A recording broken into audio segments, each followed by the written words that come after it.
Punjabi radio USA ਪੇਸ਼ ਕਰਦਾ ਹੈ ਅੱਜ ਦਾ ਦਿਨ ਸਿੱਖ ਇਤਿਹਾਸ ਵਿੱਚ।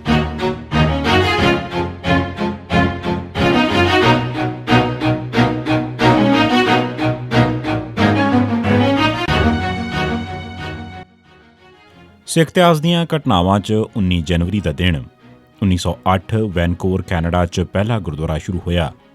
ਕੈਨੇਡਾ 'ਚ ਸਿੱਖ ਸੰਨ 1904 'ਚ ਗਏ ਸਨ। ਸਭ ਤੋਂ ਪਹਿਲਾਂ ਪੁੱਜਣ ਵਾਲੇ ਸਨ ਸੰਤਾ ਸਿੰਘ, ਭਗਤ ਸਿੰਘ, ਸੰਧੀ ਤੇਲੀ, ਇੰਦਰ ਸਿੰਘ, ਸੁਰ ਸਿੰਘ, ਮੇਲਾ ਸਿੰਘ, ਜਵਾਲਾ ਸਿੰਘ ਖੜੌਦੀ ਤੇ ਮੌਲਾ ਹਲਵਾਰਾ।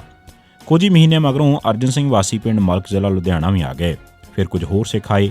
ਇਹਨਾਂ ਸਾਰਿਆਂ ਨੇ ਮਿਲ ਕੇ ਵੈਨਕੂਵਰ 'ਚ 2nd ਐਵੀਨਿਊ ਗਲੀ 'ਚ ਮਕਾਨ ਨੰਬਰ 1866 ਦੀ ਇਮਾਰਤ ਲੈ ਕੇ ਗੁਰਦੁਆਰਾ ਬਣਾਉਣਾ ਸ਼ੁਰੂ ਕੀਤਾ।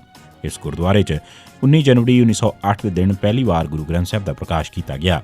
ਗੁਰੂ ਗ੍ਰੰਥ ਸਾਹਿਬ ਦਾ ਇਹ ਸਰੂਪ ਭਾਈ ਅਰਜਨ ਸਿੰਘ ਵਾਸੀ ਪਿੰਡ ਮਲ ਕੇ ਆਪਣੇ ਨਾਲ ਲੈ ਕੇ ਗਏ ਸਨ, ਪਰ ਉਹ ਗੁਰਦੁਆਰਾ ਸ਼ੁਰੂ ਹੋਣ ਤੋਂ ਪਹਿਲਾਂ ਹੀ ਚੜ੍ਹਾਈ ਕਰ ਗਏ ਸਨ। 1921 ਸਰਕਾਰ ਨੇ ਦਰਬਾਰ ਸਾਹਿਬ ਦੀਆਂ ਚਾਬੀਆਂ ਮੋੜੀਆਂ। ਜਿਵੇਂ ਕਿ ਪਹਿਲਾਂ ਦੱਸਿਆ ਜਾ ਚੁੱਕਾ ਹੈ ਕਿ ਚਾਬੀਆਂ ਸਰਕਾਰ ਵੱਲੋਂ ਲੈ ਲਈਆਂ ਗਈਆਂ ਸਨ ਤੇ 17 ਜਨਵਰੀ 1921 ਨੂੰ ਸਰਕਾਰ ਨੇ 150 ਆਗੂ ਰਿਹਾ ਵੀ ਕਰ ਦਿੱਤੇ ਸਨ। ਰਿਹਾਈ ਮਗਰੋਂ ਹਜ਼ਾਰਾਂ ਦੇ ਜਲੂਸ 'ਚ ਇਹ ਆਗੂ ਅਕਾਲ ਤਖ਼ਤ ਸਾਹਿਬ ਪੁੱਜੇ, ਜਿੱਥੇ ਉਹਨਾਂ ਨੂੰ ਸ਼ਾਨਦਾਰ ਜੀ ਆਇਆਂ ਕਿਹਾ ਗਿਆ। 19 ਜਨਵਰੀ 1921 ਦੇ ਦਿਨ ਸ਼ਾਮ 6 ਵਜੇ ਤੋਂ ਮਗਰੋਂ ਜ਼ਿਲ੍ਹਾ ਜੱਜ ਦੇ ਨੁਮਾਇੰਦੇ ਨੇ ਅਕਾਲ ਤਖ਼ਤ ਸਾਹਿਬ ਤੇ ਆ ਕੇ ਚਾਬੀਆਂ ਦੀ ਥੈਲੀ ਬਾਬਾ ਖੜਕ ਸਿੰਘ ਨੂੰ ਭੇਂਟ ਕੀਤੀ ਤੇ ਬਾਬਾ ਖੜਕ ਸਿੰਘ ਨੇ ਸੰਗਤਾਂ ਤੋਂ ਮਨਜ਼ੂਰੀ ਲੈ ਕੇ ਚਾਬੀਆਂ ਕਬੂਲ ਕਰ ਲਈਆਂ। 1987 ਖਾੜਕੂਆਂ ਨੇ ਹਿੰਦੂ ਆਗੂ ਜੋਗਿੰਦਰਪਾਲ ਪਾਂਡੇ ਮਾਰਿਆ। 19 ਜਨਵਰੀ 1987 ਨੂੰ ਖਾੜਕੂਆਂ ਨੇ ਹਿੰਦੂ ਆਗੂ ਜੋਗਿੰਦਰਪਾਲ ਪਾਂਡੇ ਨੂੰ ਕਤਲ ਕੀਤਾ। ਅਗਲੇ ਦਿਨ ਉਸ ਦੀ ਲਾਸ਼ ਨੂੰ ਲਿਜਾਂਦੇ ਸਮੇਂ ਜਲੂਸ ਨੇ ਸਿੱਖਾਂ ਅਤੇ ਸਿੱਖ ਅਦਾਰਿਆਂ ਤੇ ਹਮਲੇ ਕੀਤੇ। ਇਸ ਮੌਕੇ ਪੁੱਜੇ ਕਾਂਗਰਸੀ ਆਗੂ ਸੰਤੋਖ ਸਿੰਘ ਰੰਧਾਵਾ ਤੇ ਵੀ ਪਥਰਾਅ ਹੋਇਆ।